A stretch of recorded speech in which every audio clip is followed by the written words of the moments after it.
Antes que os sensores, os computadores e os sistemas eletrônicos invadissem o coração de cada motor, existia um princípio simples. Se algo falhava, você podia consertar com as próprias mãos. Os motores a diesel daquela época não precisavam de diagnósticos digitais nem de códigos de erro. Bastava ouvir o ritmo para saber o que estava acontecendo. Eram máquinas honestas. Se você trabalhava duro, elas também trabalhavam. Durante décadas, a engenharia a diesel foi sinônimo de longevidade. As fábricas não falavam de obsolescência, falavam de herança. Os motores eram projetados para resistir gerações, não para cumprir garantias de 5 anos. Sua força não estava nos números de potência nem no marketing, mas na capacidade de ligar todos os dias, não importava o clima, a poeira ou o descuido. Mas no final dos anos 1980, algo mudou. A Agência de Proteção Ambiental dos Estados Unidos, a famosa EPA, impôs padrões de emissões cada vez mais rigorosos. E embora o objetivo fosse nobre, o resultado foi devastador para a velha escola da mecânica. Os fabricantes tiveram que escolher entre continuar criando motores indestrutíveis ou se adaptar a uma nova era em que a prioridade era o ar limpo, não a confiabilidade absoluta. O que se seguiu foi uma revolução silenciosa. Os motores começaram a se encher de sensores, válvulas eletrônicas e sistemas de controle que prometiam eficiência, mas trouxeram consigo uma nova palavra que os mecânicos odiavam: dependência. Dependência de software, de peças específicas, de oficinas autorizadas. A liberdade de consertar com as próprias mãos começou a desaparecer. Assim, enquanto o mundo celebrava o avanço tecnológico, os velhos mecânicos sabiam a verdade. Estávamos testemunhando o fim da era mecânica. O fim dos motores que rugiam por instinto, não por programação.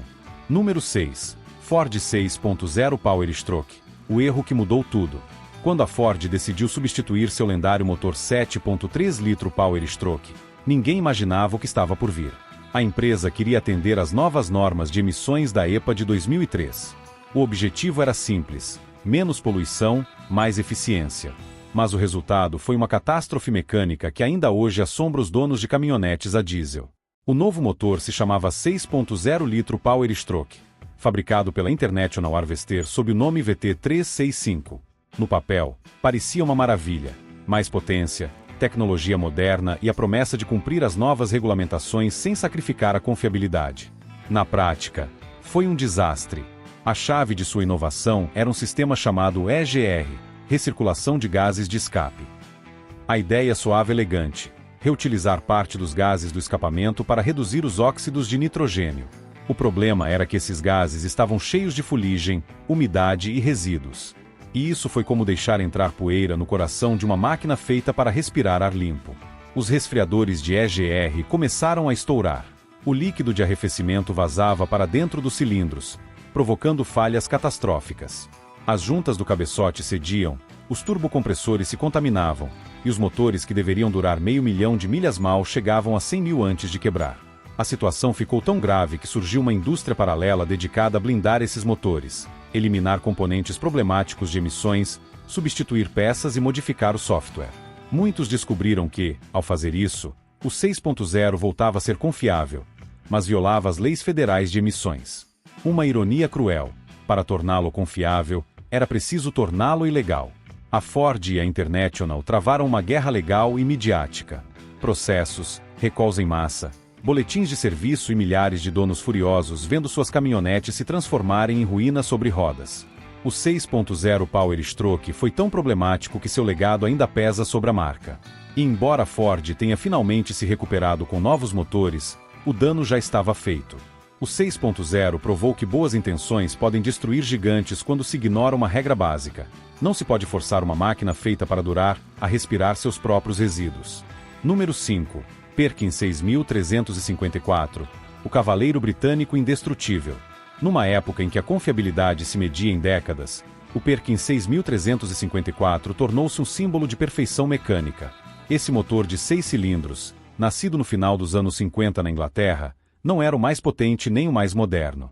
Mas tinha algo que nenhum outro igualava: podia continuar funcionando quando tudo mais falhava. Era um motor feito para sobreviver. Com seu design de aspiração natural e um bloco construído para resistir a condições extremas, o 6354 moveu desde tratores Ferguson até geradores que trabalhavam dia e noite nos cantos mais duros do planeta. Onde não havia estradas nem oficinas, esse motor continuava girando. Se tivesse combustível e óleo, continuava vivo. O segredo dele estava na simplicidade. O Perkins introduziu um sistema de injeção direta pioneiro para sua época, e seu design de camisas úmidas tornava a reconstrução tão fácil quanto trocar uma peça de reposição. Se um cilindro se desgastava, bastava substituir a camisa sem precisar remover o motor do equipamento. Não havia diagnósticos complicados nem peças proprietárias, apenas aço, precisão e lógica. Os mecânicos o amavam porque podiam compreendê-lo. Não precisavam de computadores, apenas de seus ouvidos e um punhado de ferramentas. E os agricultores o veneravam porque sabiam que, acontecesse o que acontecesse, o Perkins ligaria mesmo depois de meses sem uso. Era mais que um motor, era um companheiro de trabalho. E enquanto o mundo avançava rumo à eletrônica, o 6354 permaneceu firme, desafiando o passar do tempo. Sua reputação se espalhou tanto que alguns diziam que se o fim do mundo chegasse, os únicos sobreviventes seriam as baratas e os Perkins. Mas nem mesmo uma lenda pode escapar às regras da nova ordem. Quando as regulamentações de emissões começaram a se endurecer nos anos 1990, a Perkins enfrentou uma escolha impossível: investir milhões para redesenhar um motor que já era perfeito ou deixá-lo morrer em paz. Escolheu a segunda opção. Assim, o 6354 desapareceu do mercado norte-americano não por falhas, mas por políticas. No entanto, em fazendas da América do Sul, da África ou do Sudeste Asiático, ainda motores Perkins que ligam todas as manhãs como se o tempo tivesse parado. Porque algumas máquinas não entendem de regulações. Apenas sabem fazer o que foram criadas para fazer: trabalhar sem jamais desistir. Número 4. Cummins 903, o tanque que não conseguiu se adaptar. Se existisse um motor que definisse a palavra indestrutível, seria o Cummins 903. Um V8 de 903 polegadas cúbicas, tão robusto que muitos diziam ser motor demais para qualquer tarefa. Nasceu numa era em que a durabilidade era tudo, e a Cummins o construiu com um único propósito: nunca parar. Esse monstro de aço foi o coração de caminhões táticos, veículos militares, colheitadeiras e máquinas de construção pesada. Onde o calor, a poeira ou a guerra faziam outros motores desistirem, o 903 seguia funcionando como se nada tivesse acontecido. Seu design era uma obra-prima da mecânica pura: bloco de saia profunda, mancais maciços e um virabrequim forjado para suportar cargas que destruiriam motores modernos em poucas horas. E, mesmo assim, não era apenas força bruta. O sistema de injeção mecânica de combustível do 903 era tão preciso que podia ligar sob as condições mais extremas, sem depender de nenhum tipo de eletrônica. No campo de batalha ou numa fazenda, bastavam algumas ferramentas básicas e mãos sujas de graxa para trazê-lo de volta à vida. Por isso, soldados, mecânicos e agricultores o amavam, porque nunca os traía. Mas nem mesmo um tanque pode escapar da mudança dos tempos. À medida que as normas de emissões se tornaram mais rígidas nos anos 2000, o 903 virou símbolo de tudo que já não cabia no novo mundo do diesel. Sua enorme cilindrada e sistema de combustão tradicional geravam mais emissões do que qualquer filtro ou sistema de redução poderia suportar. A Cummins enfrentou então uma decisão cruel: redesenhar completamente uma lenda ou deixá-la morrer com honra. E assim o 903 desapareceu silenciosamente, não por fraqueza, mas por incompatibilidade com a era moderna. Hoje, ainda há unidades 903 rugindo em bases militares, fazendas esquecidas ou impulsionando barcos velhos que se recusam a se aposentar. E quando ligam, o som não é apenas o de um motor. É o eco de uma época em que o aço e a engenharia eram a resposta para tudo. Um motor assim merecia uma despedida heroica. Mas o que veio depois não foi uma guerra, foi um sussurro. O canto final dos motores de dois tempos. Número 3. Cummins N14. O auge da simplicidade mecânica. O Cummins N14 foi, para muitos, o ponto mais alto que a engenharia diesel tradicional já alcançou. Era a prova viva de que não era preciso complicar o que já funcionava perfeitamente. Potente, eficiente e quase indestrutível, o N14 foi o motor que conquistou as estradas dos anos 1990 e ganhou o respeito eterno dos caminhoneiros do mundo inteiro. Baseado na lendária série NTC, esses 6 cilindros em linha de 855 polegadas cúbicas combinava força bruta com uma mecânica tão precisa que parecia impossível de quebrar. Seu sistema de combustível PT, Pressure Team, mantinha uma pressão constante e alimentava injetores individuais para cada cilindro, garantindo fluxo exato sem depender de sensores ou controladores eletrônicos. Era engenharia lógica pura. Se o motor falhava, consertava-se. Não se reprogramava. O N14 foi projetado para durar 1 milhão de milhas, e muitos ultrapassaram essa marca com facilidade. Os mecânicos o adoravam porque era acessível. Podia-se abrir, ajustar, substituir, limpar, e sempre se sabia exatamente o que estava sendo feito. Não havia segredos escondidos atrás de um software, nem peças exclusivas com código. Era um motor que te convidava a entendê-lo, não a obedecê-lo. E isso transformou em lenda. Caminhoneiros de todo o continente juravam que o N14 tinha um pulso próprio. Podia arrastar toneladas de carga pelos desertos de Nevada ou pelas montanhas dos Andes, e ainda assim manter um consumo razoável. Não precisava de ajuda eletrônica, apenas de manutenção e respeito. Mas o progresso não perdoa. No final dos anos 1990, chegaram as normas de emissões da EPA de 1998. E embora Cummins tenha tentado adaptar o N14 com versões Select eletrônicas, a alma do motor começou a se diluir. A simplicidade mecânica deu lugar a sensores, diagnósticos e códigos de erro. A robustez cedeu espaço à precisão digital, e o N14 foi aposentado para dar lugar ao novo ISX, um motor mais moderno, porém sem a mesma essência. Hoje, em oficinas esquecidas e estacionamentos empoeirados, ainda há caminhoneiros que ligam o velho N14 só para ouvir o rugido. Dizem que é o som da confiança. E quando você o escuta, entende o porquê. Número 2. Detroit Diesel 6V71, a sinfonia do diesel de 2 tempos.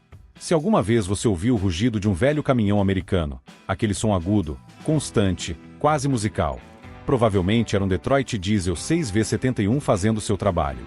Não era apenas um motor. Era uma orquestra mecânica, uma sinfonia de aço e combustível que moveu gerações inteiras. Esse V6 de 2 tempos foi a alma de caminhões, barcos, ônibus e máquinas pesadas desde os anos 1960. E tinha uma característica que o tornava único: liberava potência a cada volta do virabrequim. Enquanto os motores de 4 tempos respiravam, este exalava força pura sem descanso. O resultado era um som tão distinto que se tornou lendário. O rugido do 6V71 não se ouvia apenas, sentia-se no peito. Era um motor simples, mas indestrutível. Cada cilindro tinha seu próprio bico injetor unitário, combinando bomba e injetor em uma única peça. Nada de computadores, nada de sensores, apenas um design tão lógico que podia ser desmontado com ferramentas básicas e renascia vez após vez. E, no entanto, aquilo que o tornava especial também foi sua perdição. Seu funcionamento de 2 tempos, tão brilhante e poderoso, deixava escapar parte do combustível sem queimar. Aquela fumaça azul que o acompanhava, sua assinatura, sua alma, tornou-se sua sentença.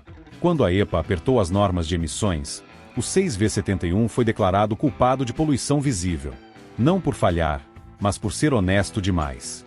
Tentar adaptar o motor assim seria como colocar um filtro em uma guitarra elétrica.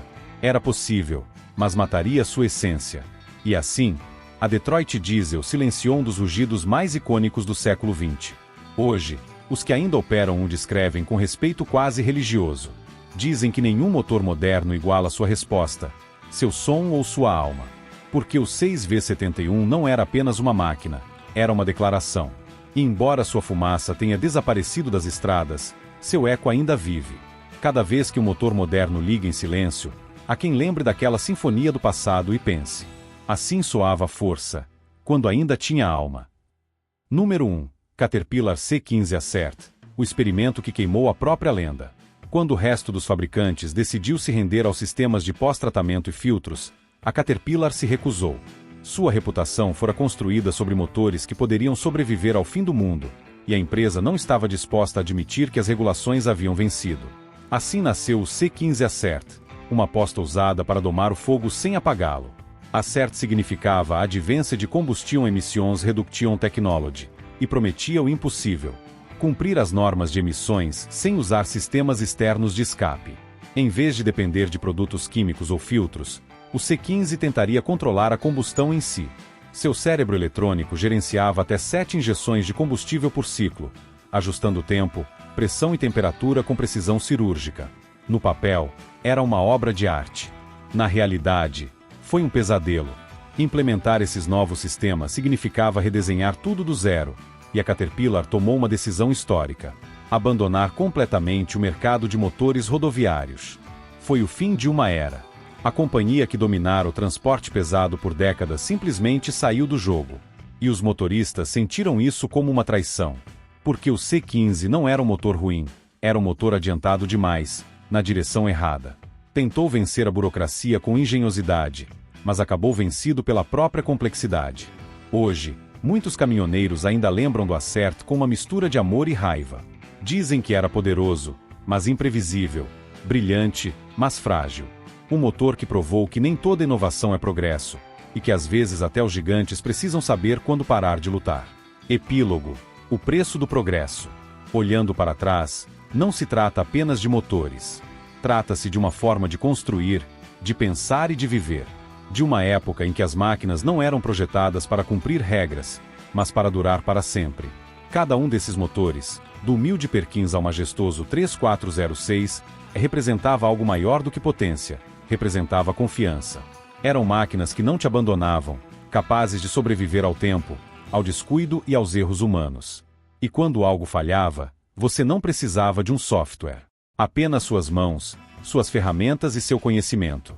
Essa conexão entre o homem e a máquina foi a primeira coisa que perdemos quando sensores e computadores assumiram o controle. Não se pode negar que hoje o ar é mais limpo, nem que o mundo avança rumo a um futuro mais sustentável. Mas todo avanço tem um preço. E o preço desse ar puro foi a alma de uma indústria que um dia fabricou motores para durar uma vida inteira. Hoje, esses gigantes mecânicos vivem escondidos em oficinas rurais, em barcos antigos, em caminhões que ainda se recusam a morrer.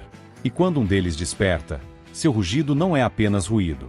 É memória, protesto e lição. Porque o progresso sempre exige sacrifícios. Mas às vezes, ao olhar para trás, não se pode deixar de perguntar: será que realmente ganhamos algo? Ou apenas perdemos o que tornava a máquina grandiosa? Talvez o ar esteja mais limpo agora. Mas os corações daqueles que viveram aquela era ainda estão cheios de fumaça azul. E do eco eterno de um rugido que nunca mais voltará.